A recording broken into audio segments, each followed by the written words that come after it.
चला सुरुवात करूया. आपल्याकडे काही संवाद आहेत, घरातले, ऑफिसमधले, आणि यातून नात्यांमधली गुंतागुंत, अपराध भावना, काहीतरी सांधण्याचे प्रयत्न, असं सगळं दिसतंय. हो, काय चित्र उभं राहतंय यातून? बरोबर. हे तुकडे जोडले की एक बरीच किचकट परिस्थिती दिसतीये. म्हणजे एका बाजूला वैयक्तिक नात्यांचे प्रश्न आहेत, ज्या न बोललेल्या गोष्टींचं वजन आहे, आणि दुसरीकडे ऑफिसमधली आव्हानं आणि घरातलं राजकारण. हो, आणि विशेषतः ती कल्पना, लग्नानंतर प्रेम होईलच, याभोवतीचे ताण जाणवतात. अगदी. ते खूप स्पष्ट दिसतंय. एका संवादात आपण पाहतो नंदिनी किंवा काव्या, ती पार्थबद्दल तीव्र अपराध भावना व्यक्त करतीये. ही फक्त घटस्फोटामुळे आहे की अजून काही आहे यात? घटस्फोट तर आहेच. म्हणजे तिच्यामुळे एका माणसाला ज्याला संसार हवा होता त्याला वेगळं व्हावं लागते याची बोच आहेच तिला. पण मला वाटतं त्याहून जास्त ही गोष्ट त्याला तिच्याकडून थेट नाही कळली. अच्छा. वकिलांकडून कळली. हो, याचं शल्य तिला जास्त आहे, आणि म्हणूनच कदाचित ती खिचडी बनवणं, श्रीखंड करणं, बोलण्याचा प्रयत्न करणं, यातून निदान मैत्री तरी टिकू पाहते. असा एक केविलवाणा प्रयत्न वाटतो हा. हो, म्हणजे छोट्या कृतीतून मोठी चूक दुरुस्त करण्याचा प्रयत्न, असं काहीसं. आणि पार्थ काय करतो? सुरुवातीला तर तो दुखावलेला वाटतो, पण नंतर म्हणजे तिच्यासाठी म्हणून लॉंग ड्राईव्हला येतो.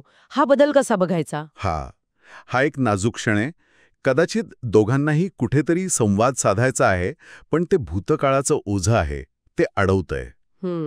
पार्थचा होकार म्हणजे समेटेची एक शक्यता असू शकते, पण ती किती खरी आहे हे आत्ताच सांगणं कठीण आहे. बरोबर.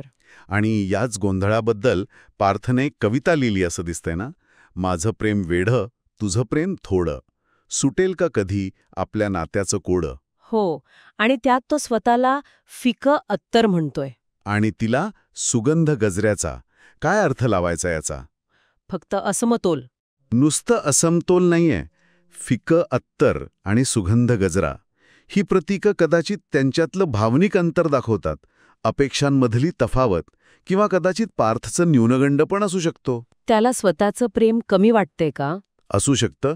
आणि त्या कवितेत ती ओळ परत परत येते, लग्नानंतर होईलच प्रेम. ही ओळ म्हणजे त्यांच्या नात्याचा आधार होती की आता तीच त्यांच्या समस्येचं मूळ बनली आहे. हा विचार करण्यासारखा मुद्दा आहे. हो, हे सगळं वैयक्तिक पातळीवर चालू असतानाच ऑफिसमध्ये चित्र एकदम वेगळं आहे. हो ना. पार्थला मोठं यश मिळालंय. वाधवा ग्रुप ऑफ कंपनीचं कॉन्ट्रॅक्ट, सहकारी एकदम प्रभावित झालेत. हो, आणि नेमका हाच विरोधाभास इंटरेस्टिंग आहे. ऑफिसमध्ये कौतुक होते आणि घरात काय चाललंय तिथे वेगळंच नाट्य. ती पाय मुरगळलेली व्यक्ती, आई किंवा ताई, जी आधी पार्थबद्दल काहीतरी वेगळं म्हणणार होती, हो, ती त्याचं ऑफिसमधलं यश ऐकून एकदम सूर बदलते. म्हणते तिची नजर किती शार्प आहे, तिने हे आधीच ओळखलं होतं. हा दुटप्पीपणा. अगदी खूप काही सांगून जातो हा. आणि इतकंच नाही तर पार्थने काव्याला दिलेले घटस्फोटाचे पेपर्स पण याच व्यक्तीच्या हाती लागतात. म्हणजे आता घरातलं वादळ ऑफिसमध्ये पोचणार. नक्कीच. आणि ती खिचडीने घात केला वगैरे, म्हणजे ऑफिसमध्ये कुणकुण आधीच आहे का? अगदी. म्हणजे एका बाजूला व्यावसायिक यश मिळतंय, चढाई आहे, तर दुसरीकडे वैयक्तिक आयुष्यात सगळं कोसळण्याची भीती आहे. ऑफिसमधलं गॉसिप, घरच्यांच्या बदलत्या भूमिका, पार्थवरचा दबाव आपण इमॅजिन करू शकतो. तर या सगळ्या संवादांच्या तुकड्यांमधून एक गोष्ट तर स्पष्ट होतीये. बाहेरून जे दिसतंय आणि आत जी वास्तविकता आहे त्यात खूप फरक आहे. बरोबर. वैयक्तिक आयुष्यात समेट घडवण्याची धडपड आहे, अपराध भावना आहे, गैरसमज आहेत. व्यावसायिक जगात यश मिळतंय, पण घरात वेगळेच डावपेच सुरू आहेत. आणि हे सगळं पाहिल्यावर एक प्रश्न मनात येतोच. जेव्हा नात्यात गैरसमज आणि जखमा इतक्या खोलवर रुतलेल्या असतात, तेव्हा खिचडी बनवणं किंवा लाँग ड्राईव्हला जाणं, हे छोटे प्रयत्न, हो, हे असे वरवरचे प्रयत्न, ते खरंच ते नात्याचं कोडं सोडवू शकतात का? की भूतकाळाचं ओझं आणि हे ऑफिस घरातलं राजकारण, हे सगळं या प्रयत्नांवर पाणी टाकतं? विचार करण्यासारखा मुद्दा आहे खरंच.